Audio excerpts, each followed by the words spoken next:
Welcome to a new edition of the Famous Interviews with Joe Dimino. On this episode, we talk with life coach for the widowed, Cindy Burns. On August 2nd, 2011, Cindy became a widow. Her husband died 11 years ago, and she is dedicating her life to helping other widows and widowers find their way through grief and forward to finding their new purpose in life. Everyone kept telling her how strong she was, but she really didn't have another choice. Her 6 mostly grown sons were grieving, and she didn't want to cause them more pain by showing them her grieving. She wants to spread the word that no widow should go it alone. As a life purpose coach and happiness coach, she has learned that grief and happiness can exist at the same time. Enjoy this interview. It's great to meet you. I appreciate you taking a minute out. And Sure. before we get into your life, what I want to do is address the past 3 years or so with COVID. How did you survive that time period? And how has it changed the way that not only you live your life, but the way that you conduct business now? Well, when COVID first hit, I wasn't doing what I do now. I was in direct sales, doing in-home wine tastings. And so, of course, it impacted that greatly. And so I decided I needed to pivot. And things just kind of came together like all at once. I call it synchronicity, where I found out about memberships, and I found out about becoming a life purpose coach, where I got to thinking about, because I am a widow, and I got to thinking about, what can I do? What can I serve? Who can I serve? And I realized that, I've got things to offer other widowed people. So that's how I got into it. And so for me, COVID itself didn't bother me because everything I could do from home. Yeah, no, I get that.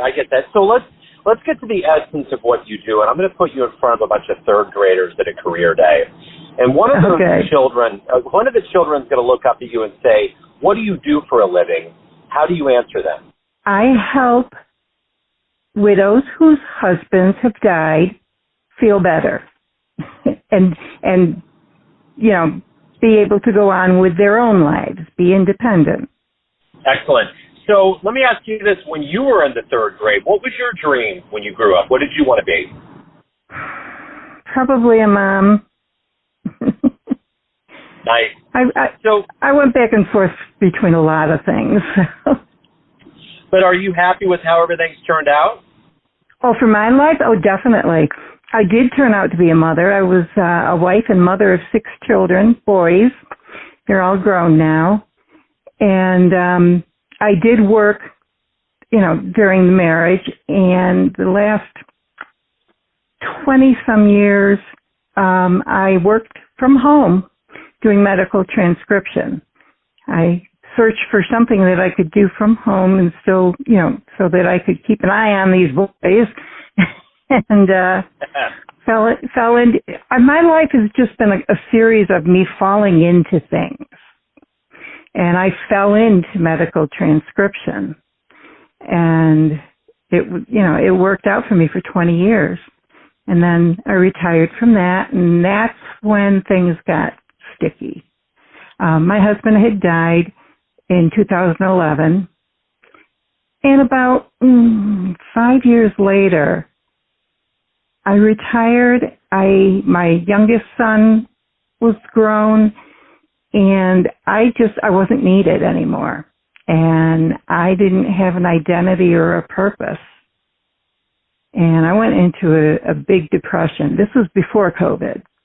I got very depressed. And so that's when I started doing things like with direct sales. I went into, tried art classes. I even joined the local art club, only to find out that I really have trouble drawing stick figures. I have no business putting a paintbrush in my hand. But I tried various things like that. And none of it actually, none of it was for me until I found, serving other widows. 6 boys. That you must be pretty tough. Yeah, pretty much. So, who's been a consistent role model or a hero for you in your life? Who has been? Oh, wow. There've been a lot. My parents, for sure. Especially my father. He was tough but kind. And my mother, in later years, she gave me a couple pieces of really good advice. One was, the phone works both ways. So if somebody's ghosting you, you know. And the other was, if I can get it phrased correctly, you can't change other people. You can only change your response to them. For sure. She also told me it's just as easy to fall in love with a rich man as a poor one. And I told her, no, poor men are easier to find. I'm sure that's true, especially these days. So if you could meet anybody alive on the planet right now and spend some time or talk to them, who would it be? Anybody alive on the planet now? I think Ellen DeGeneres. She's just so real and genuine and true to herself. And I'd love to hear her story from her mouth, how she got to where she is. Let's say you have a dream tonight. You run into the 20-year-old version of yourself, and you could give that version of you a piece of advice based on the wisdom that you've gained, the roads that you've been down in your life. What would you tell your young version? Don't sweat the small stuff. Ain't that the truth? Yeah. Just ask yourself, is this the hill I want to die on?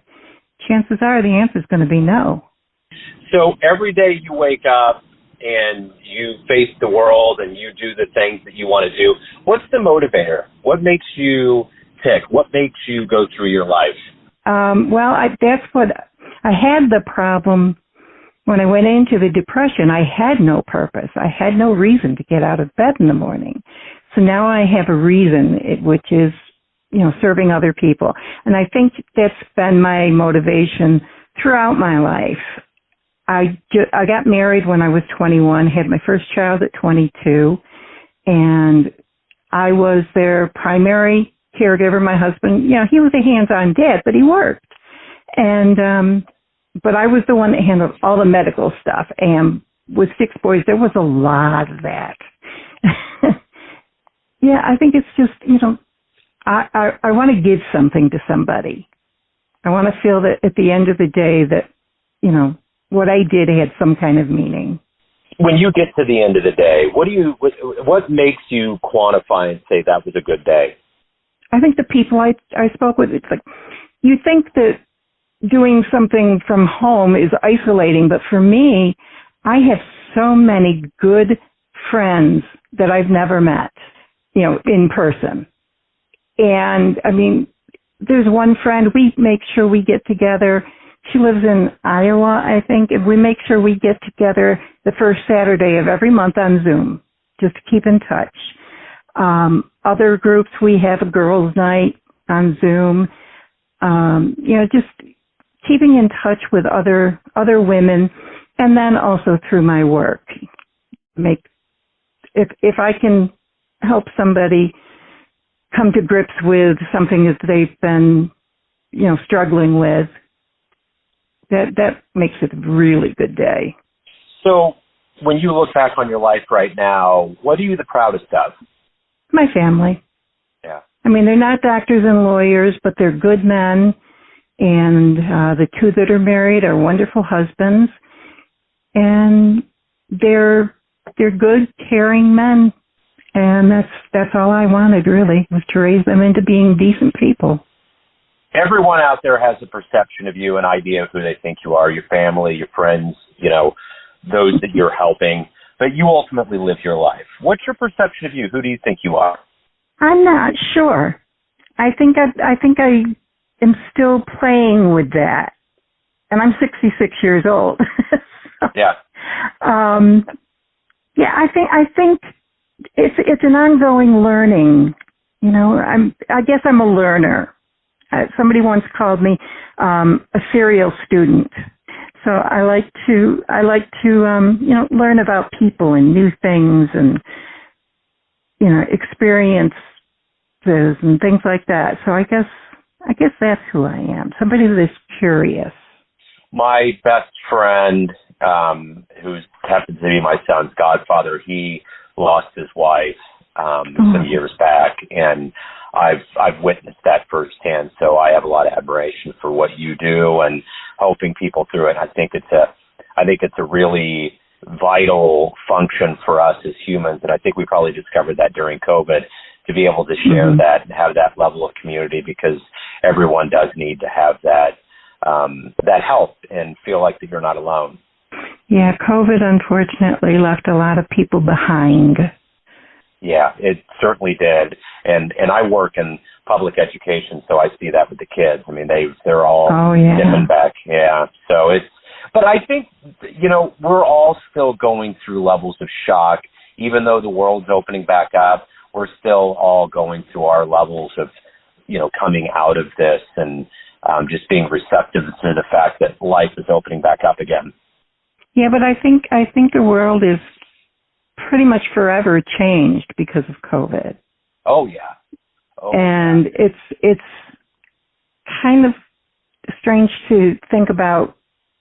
Like, I have a 10-year-old granddaughter, and she doesn't know anything or she's not going to remember anything pre-COVID. It's all going to be, people wore masks, and she's homeschooled now, and she wouldn't have been if it hadn't been for COVID. She's thriving with homeschool. But there's a lot, we discovered a lot about ourselves, I think, because of COVID. I agree. I absolutely agree. And I think that was the thing when this was going on. Everybody kept saying, well, when we return to normal or we get back to where we were, there was never a part of me that ever figured we were ever going to get back to anything. Everything was going to be altered so much that there was no way. And probably for a lot of reasons, it's good. I mean, I look back and it's all life anyways. It has a monopoly on it. So you got to evolve no matter what. Right. So, but hey, thank you for taking a chance with a music guy here. Hopefully it was good. Yeah.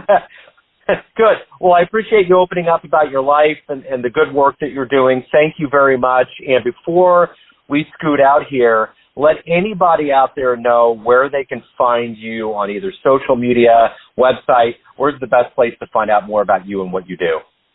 The best place is on Facebook, and the Facebook page name is, I have to find it here, Widows with the ampersand and Widowers Finding Purpose. And that's the business page, and from there you can get to the private group for just widows and widowers, and there are videos up there, and that's my primary. Okay, wonderful. Well, I will direct everybody in that direction. Thank you again for taking time out today to talk about your work and your life. I appreciate it. Good luck with everything. Oh, thank you for talking to me. Thanks for listening and tuning in to another famous interview with Joe Dimino, where we cover the world of art, literature, business, spirituality, music, and more from around the globe. If you want to hear more interviews, visit the Famous Interviews with Joe Dimino channel on YouTube. Find us on Spotify and Apple Podcasts. Thanks again for listening, and until next time.